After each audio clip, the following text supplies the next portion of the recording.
자, 이거 오셨습니까? 예.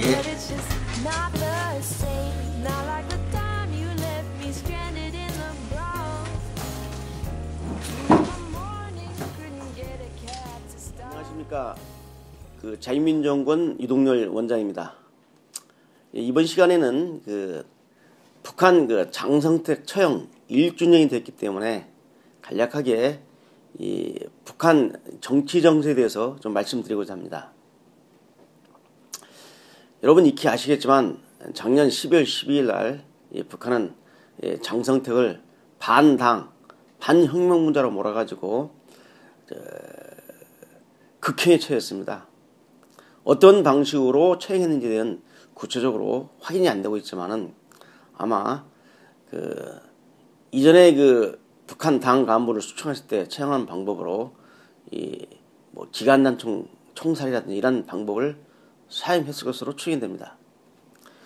현재 김정은 정권이 출범한 지 이제 만 3년이 되었습니다. 이 김정일이라는 절대 권력자가 2011년 12월에 사망한 이후에 나이가 27에 불과한 이 김정은이가 북한의 후계자로 아무런 저항 없이 당정군으로부터 초대가 돼가지고 지금 3년 동안 북한을 통치하고 있습니다. 이 상황에서 상당히 김정은이가 젊은 나이에도 불구하고 이 북한을 잘 통치하고 있다. 여기서 잘 통치한다는 것은 북한 주민을 이롭게 하는 그러한 통치를 한다는 게 아니라 권력 장악을 잘했다는 그러한 의미입니다. 권력 장악을 철저하게 하고 있다라는 점에는 저도 동의를 합니다. 그런데 이 김정은 집권 3년을 평가하면은 저는 안정 속의 불안정이라는 표현을 씁니다. 여기서 말하는 안정이라는 것은 어찌됐거나 이 김정은이가 북한 체제를 확실히 장악하고 통제해서 이른바 수령의 윌영도 체계를 구축하고 있다는 그러한 의미고, 불안정이라는 의미는 뭐냐면 이러한 권력 공고화와 구축이 북한 당정군의 고위 인사나 또는 북한 주민들의 자발적인 이러한 우러나는 마음으로 김정은을 자기의 통치자로 모셔가지고 이루어진 권력 구축이 아니라는 점입니다. 현재 이 김정은이가 북한을 통치하는 양대 기둥이 있습니다. 그 동력은 뭐냐? 철저한 공포정치입니다. 김정은 체제에 도전하거나 도전할 기미가 보이면 가차없이 처단하는 겁니다. 심지어 자기 고모부인 장성택마저 저렇게 처형했기 때문에 북한의 모든 당정원 인사들은 바짝 지금 엎드린 상태입니다.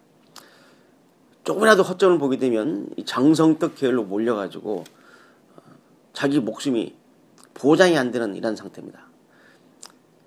또 이 북한 주민도 이 김정은 체제에 도전을 할 수도 없지만은 불만을 표시하거나 또는 저항하게 되면 가차없이 처단하죠. 여기에다가 이제 극심한 식량난으로 인한 북한 주민들의 이러한 불만을 잠재우기 위해서 지속적인 전쟁 분위기를 고취하는 겁니다. 지금 북한식 표현으로 남조선 괴뢰와 미제국주의가 조선을 침략하려고 제2의 조선전쟁을 펼쳐오고 있다. 전쟁나면 다 죽음이다. 따라서 우리는 힘을 합쳐야 된다. 이러한 전쟁 분위기를 지속적으로 조성시켜서 북한 주민들의 불만을 갖다가 내재화시키고 무마시켜가지고 정권을 공고하는 겁니다. 따라서 이 김정은 집권 3년의 소위 권력 장악 또 공고화의 동력은 바로 이 공포정치와 두 번째는 지속적인 전쟁 분위기를 통한 북한 체제 통합, 여기에 있는 것입니다. 따라서 북한 체제는 그만큼 취약하다고 할 수 있습니다. 왜? 국민의 지지로부터 이루어진 전권이 아니라 이른바 조선혁명의 전통이라는 이러한 후계 승계 원칙에 의해서 백두혈통인 김일성이가 김정일을, 김정일이가 김정은이를 저희 권력세습 하는 이 3대 세습에 이러한 휘에 처해 있고, 이건 북한 주민의 그 상황은 전혀 무관한 것입니다. 따라서 또 북한 당정 고위인사들도 극렬한 이 공포정치에 바짝 엎드려 있는 것이지 그들의 수령을 스스로 모시는 게 아닌 이런 거기 때문에 많은 불만이 차 있고 이게 바로 북한 정권의 불안정한 요소가 된다는 겁니다. 여기에다가 두 번째는 북한 경제의 심각한 어려움입니다. 이미 90년대 이래 북한 경제는 매년 마이너스 성장을 해왔고 심지어는 먹는 문제조차 해결이 안 되는 상태입니다. 이러한 상태가 지속적으로 지속되고 있고 또 이 김정은이도 이 말로는 북한 주민의 이 민생 항쟁을 내세우고 있지만은 실제 하는 짓들을 보게 되면 북한 주민의 민생이라든지 그들의 그 편익을 도모하는 쪽에는 관심이 없는 것 같습니다. 예를 들면은 막대한 돈을 처발라가지고 맛있는 스키장이라든지 또는 뭐 미림 승마장, 문수 물놀이장 또는 대형 건축물을 내세우는 데만 앞장서고 있지 북한 주민들의 극심한 식량난이라든지 북한 주민의 생활고를 또 민생고를 갖다가 개선시킬 수 있는 이런 데에는 큰 노력이 비치지 않는 것 같습니다. 이런 것은 장기적으로 김정은 정권의 강력한 저항적 요인을 불안정 요인을 제공할 것으로 보입니다. 또 세 번째, 이 북한이 대남 측면이나 대외적인 측면에서도 현재 남북 관계를 제대로 파악하지 못하고 있고 대남 강경, 군사 모험지에 의존을 하고 있고 대외 관계에서도 전통적인 우방인 이 중국과 이 러시아 사이 속에서 줄다리기를 하고 있고 이 중국도 이 북한의 이러한 극렬한 행보에 대해서 상당한 그 불만에 차 있는 걸로 알려져 있습니다. 따라서 이미 3차 핵실험과 또는 그 장거리 로켓 발사로 인해서 유엔 및 국제사회의 경제 제재를 받고 있는 이 북한이 고리파를 탈출하기 위해서는 개혁과 개방을 해야 되는데 개혁 개방이 안 되는 실정이죠. 개혁이 뭡니까? 민주개혁이 아닙니까? 민주개혁이라는 것은 바로 북한 수령 절대주의 통치체제가 무너지고 민주적인 권력이 들어야 된다는 의미고 개방이 뭡니까? 폐쇄적인 사회주의 경제체제를 자유시장 경제원리, 자본주의 체제로 바꿔주는 것이 개방의 공적 목적이 아닙니까? 그렇다면 개혁개방이라는 것은 김정은에게 옷을 벗고 나가서 죽으라는 소리와 똑같습니다. 따라서 북한은 개혁개방을 할 수 없는 것이고 이렇다면 북한의 고립반응이 심화될 것이며 이 심화는 바로 북한 정권의 불안정으로 이어진다는 것입니다. 그래서 이 북한의 급변 사태에 대한 이런 문제들이 좀 논의되고 있는 실정입니다. 저는 좀 색다른 분석을 하고자 합니다. 이 향후 이 북한의 급변 사태가 많이 논의되고 있지만은 만약 김정은이가 향후 2년 동안 더 그 집권에 성공한다면 김정을 그 사망 이후 만 5년을 통치하는 겁니다.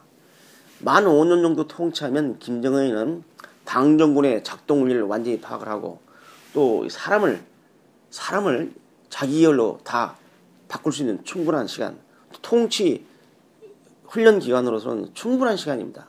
따라서 앞으로 2년 동안 더 김정은이가 북한을 통치하고 이 권력 장악도에 아무런 문제가 없다면은 좀 불행하지만 우리 민족은 앞으로 이 김정은의 장기 집권을 바라봐야 되고 이렇게 되면은 한반도의 평화통일이나 또는 심지어 4대, 5대 세습도 지켜봐야 할지 모르는 상황입니다. 이런 상황에서 내년 1년 동안에도 김정은이는 제 생각에는 앞으로도 계속 북한 당 정권에 대한 소위 그 권력 교체 작업, 이 점잖은 말로 권력 교체 작업이고 숙청 작업이 계속 진행될 겁니다. 그래서 자기 아버지가 쌓아놓은 이 인사, 이 권력 구도를 갖다가 물을 빼고 김정은식으로 완전 자기식으로 바꾸는 작업을 계속합니다. 해서 앞으로도 올 1년 동안 계속 내년 1년 동안도 계속 북한은 이 장성특 계열에 대한 숙청이란 미명 아래 자기 체제에 걸림돌이 되고 자기 체제에 의구심을 품는 인사가 있다면 당정군 지휘고를 막론하고 계속 숙청 작업을 진행할 것입니다. 이러한 공포 정치를 통한 것이죠. 그런데 제가 그 좀 흥미로운 제안을 하나 하겠습니다. 전망을 하나 하겠습니다. 자, 우리가 보통 이 고래를 잡으면은 참 버릴 게 없다는 말을 합니다. 이 북한 김정은이는 나이는 어리지만은 자기 할아버지인 김일성과 자기 아버지인 김정일의 악랄한 통치 수법을 갖다가 장점만 다 짜가지고 시너지 효과를 높인 그러한 DNA를 가지고 있는 것 같습니다.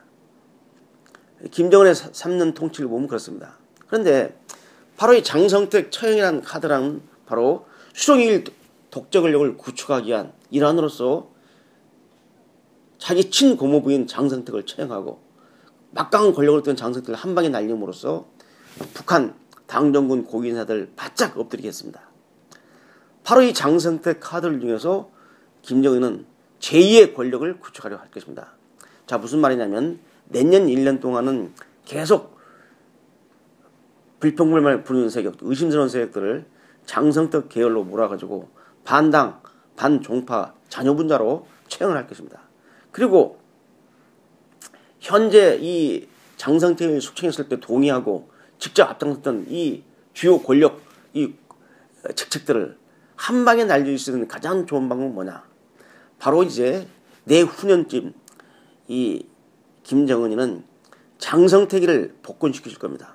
장성택이는 위대한 혁명가였는데 일부 종파분자들이 잘못된 조작된 이런 증거를 가지고 장성택이를 죽였다 라고 하면서 장성택을 복권시켜 줍니다.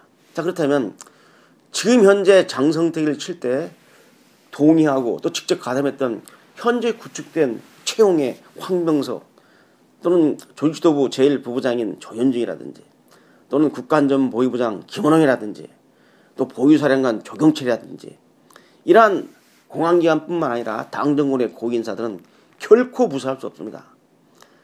바로 장성택을 처형할 때 앞장서거나 적극 지지했던 인물이기 때문에 장성택이가 복권되는 순간 이러한 현재 주요 직책에 있는 모든 북한의 권력자들은 한 방에 다 수청이 되는 것이고 이러한 인사들을 모두 수청시킨 다음에 바로 김정은이는 명실상부한 김정은 사람으로 채워서 김정은의 권력을 구축할 겁니다. 따라서 지금 현재 뭐 2인자다 실자다 하면서 얼굴 내비치고 또 서방 언론에 소개되고 있는 이러한 최용의 황병서, 조영준, 김원홍이 이 사람들의 운명도 2년 정도 되면은 다 무자비한 김정은의 칼날에 반당, 반혁명문자로 몰려가지고 총될 것으로 보입니다. 김정은이는 자기가 직접 지시하고 명령한 장성택의 처형이지만은 실제 이 김정은이는 거기에 영향을 받지 않습니다. 수령은 무오류성, 절대성의 원칙을 가지고 있기 때문에 직접 수령이 사인하고 결재해서 집행한 사안도 문제가 되면은 다 꼬리 자르듯이 자기 부하들에게 전가하고 수령은 거언자하는 것입니다. 여러분 90년대에 있었던 소위 시마조 사건이라는 이런 사건에서도 직접 김정일이가 결재해서 시마조 사건에 연루된 모든 사람들 심지어는 문성술 당 조직지도부 제1부부장 본부당 책임자였죠. 평안남도 당 비서인 책임자인 서인석이라든지 무려 만여 명의 인사들을 시마조 사건 때 소위 반공화국 인사로 몰아가지고 채용을 했습니다.